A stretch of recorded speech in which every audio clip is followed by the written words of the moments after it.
Hello दोस्तों, नमस्कार, good evening, जय श्री राम। आप सब लोग कैसे हैं? आई होप कि आप सब लोग अच्छे होंगे, मस्त होंगे, फर्स्ट क्लास होंगे और अपनी क्लास को डेली ले रहे हैं। तो आप लोगों की क्लास जो कल मिली थी, आप लोगों की 5वीं क्लास, वो भी इंग्लिश की, तो आप लोग इंग्लिश की क्लास को ज़रूर देखिएगा क्योंकि आप लोगों की इंग्लिश थोड़ा टफ आती है। टफ क्या है, अगर आप लोगों को समझ में आता है, टफ नहीं है, आसान ही है। तो आप लोग जाके देख लीजिएगा कि उसमें क्या पूछा जाता है, कैसे क्वेश्चन आते हैं। ठीक, तो आज की जो क्लास है डीएलएड सेकेंड सेमेस्टर वालों के लिए है। और सब्जेक्ट की अगर बात करें तो आप लोगों का जो सब्जेक्ट है वो है हिंदी। और क्लास जो आप लोगों की हिंदी की है, तीसरी क्लास है। आप लोगों को 2 क्लास मिल गई है, आप लोग जाके देख सकते हैं, प्लेलिस्ट से देख सकते हैं या फिर एसडीएन क्लासेस डाल के देख सकते हैं, चाहे जिसे आप लोग जाके उसे देख लीजिए। ठीक, तो जो लोग इस चैनल पर पहली बार विजिट कर रहे हैं, चैनल को सब्सक्राइब कर लें और बेल आइकन को प्रेस करके ऑन कर लें। तो आज की क्लास में जो हमको पढ़ना क्या है, बहुविकल्पी के 18 क्वेश्चन। ठीक, ये 18 क्वेश्चन है, आप लोगों के एग्ज़ाम में आए हैं और फिर आ सकते हैं। ठीक, तो आप सभी को वेलकम है और थैंक यू, क्योंकि अब आप लोगों को मिलकर टोटल एसडीएन क्लासेस पे फैमिली हो गई है 600 लोगों की। इसलिए आप सभी लोगों का वेलकम है और थैंक यू भी है। ठीक, तो अब आप लोगों को अगला टारगेट है 700, इसे भी आप लोग फटाफट करवाइए। आप लोगों को 600 का टारगेट दिया था, आप लोग जल्दी जल्दी करवा दिए। तो आइए देखते हैं इस क्लास में हम लोगों को पढ़ना क्या है। सब्सक्राइब तो होता रहता है। ठीक, तो पहला क्वेश्चन जो हमारा है कि किस प्रणाली से छात्रों में सक्रियता बनी रहती है। कौन सी प्रणाली है जिससे छात्रों में सक्रियता बनी रहती है? क्या है? प्रश्नोत्तर प्रणाली, अभिनय प्रणाली, गति प्रणाली, व्याख्या प्रणाली। ठीक, तो इसमें जो आपका राइट आंसर हो जाएगा प्रश्नोत्तर प्रणाली। अब प्रश्नोत्तर प्रणाली है क्या?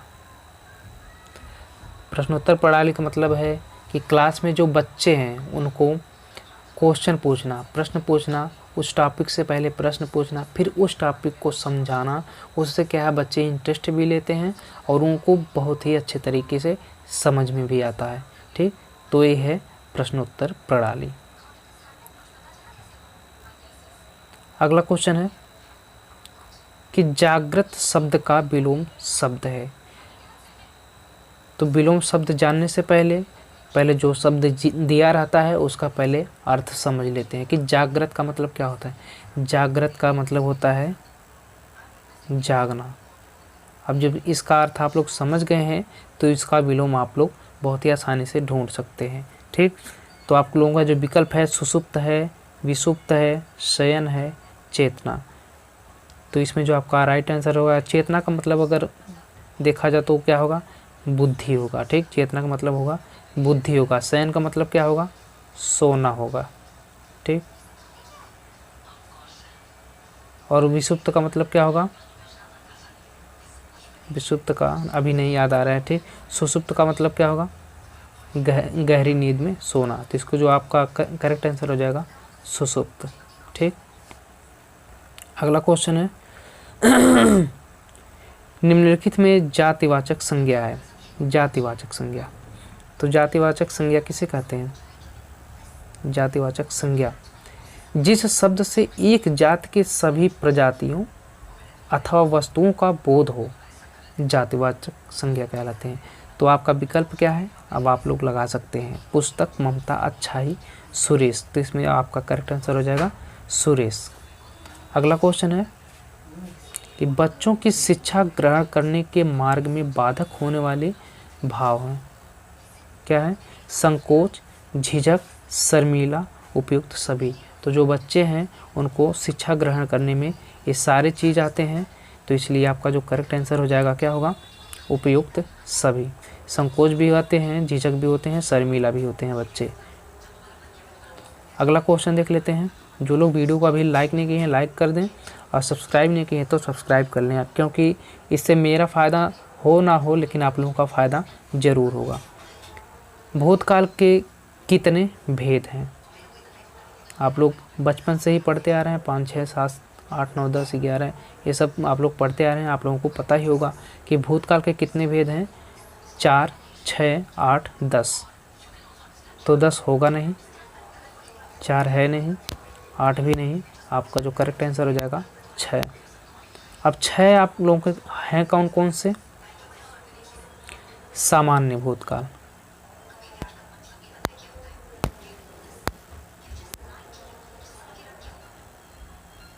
सामान्य भूतकाल, ठीक। दूसरा क्या है? आसन्न भूतकाल,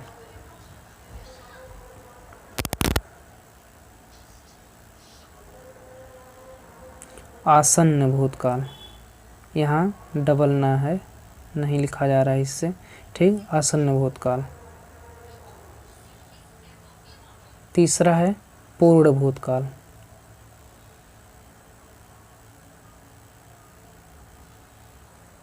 चौथा है आपका अपूर्ण,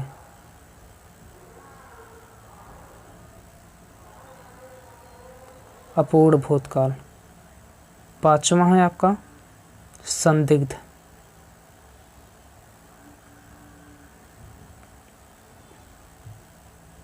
संदिग्ध भूतकाल।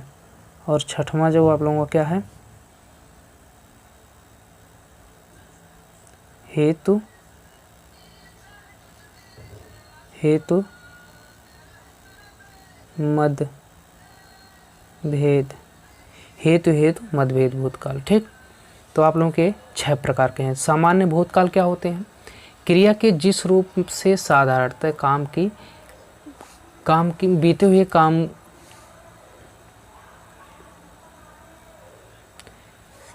सामान्य भूतकाल क्या होते हैं? सामान्य भूतकाल क्रिया के जिस रूप से साधारणतः काम का बीते हुए समय में पाया जाए उसे सामान्य भूतकाल कहते हैं। जैसे वह गया, बच्चों ने पुस्तक पढ़ी।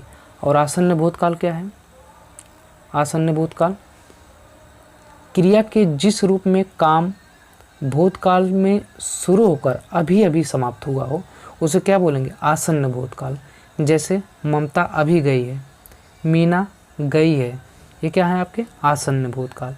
पूर्ण भूतकाल क्या है?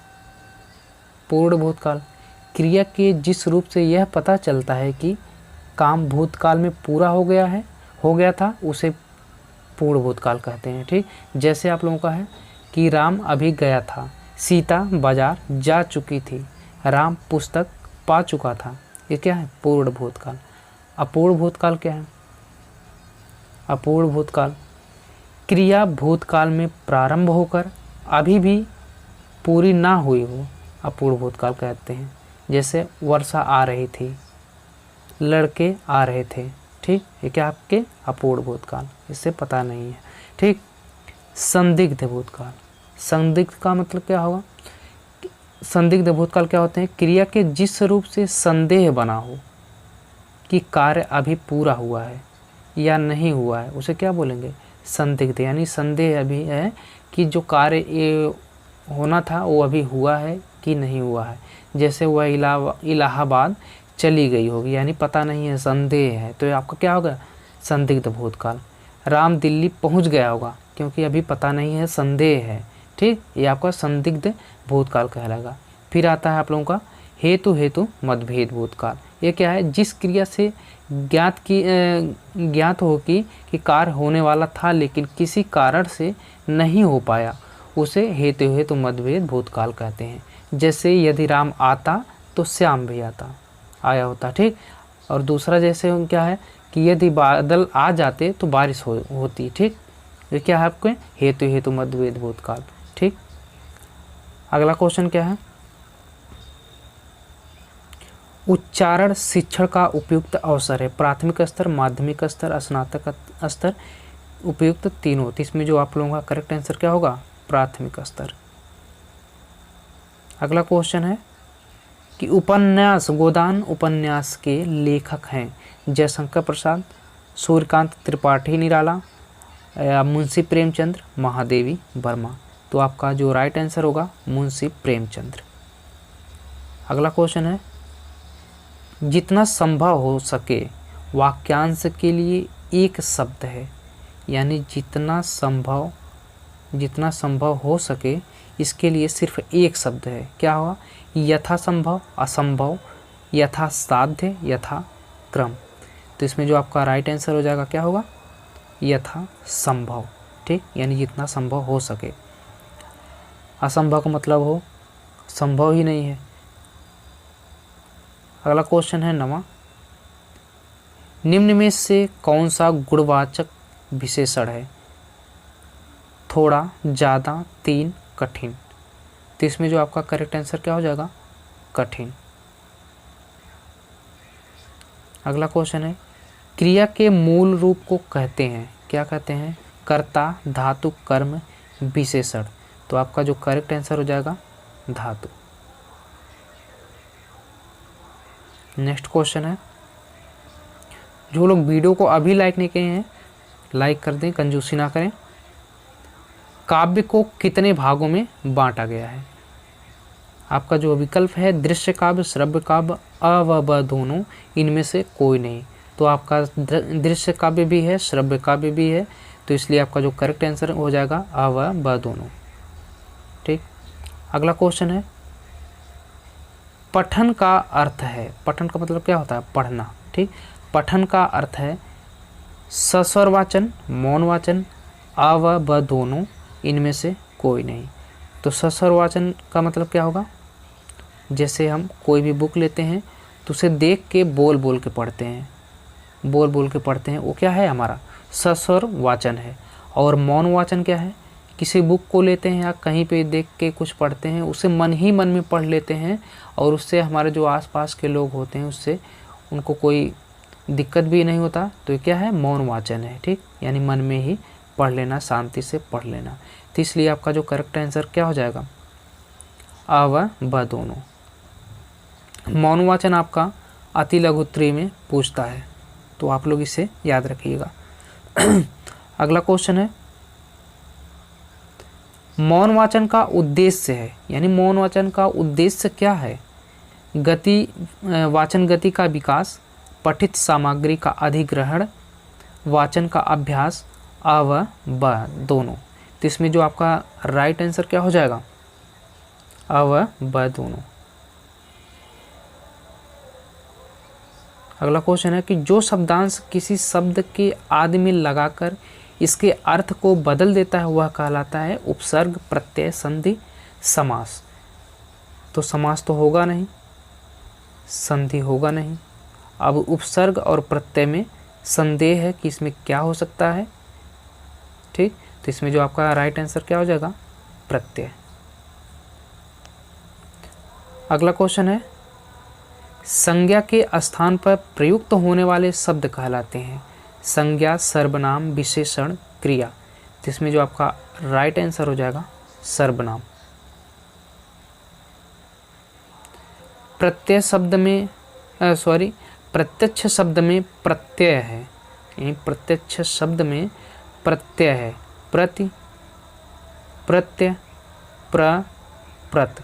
तो इसमें जो आपका राइट आंसर हो जाएगा क्या होगा, प्रति।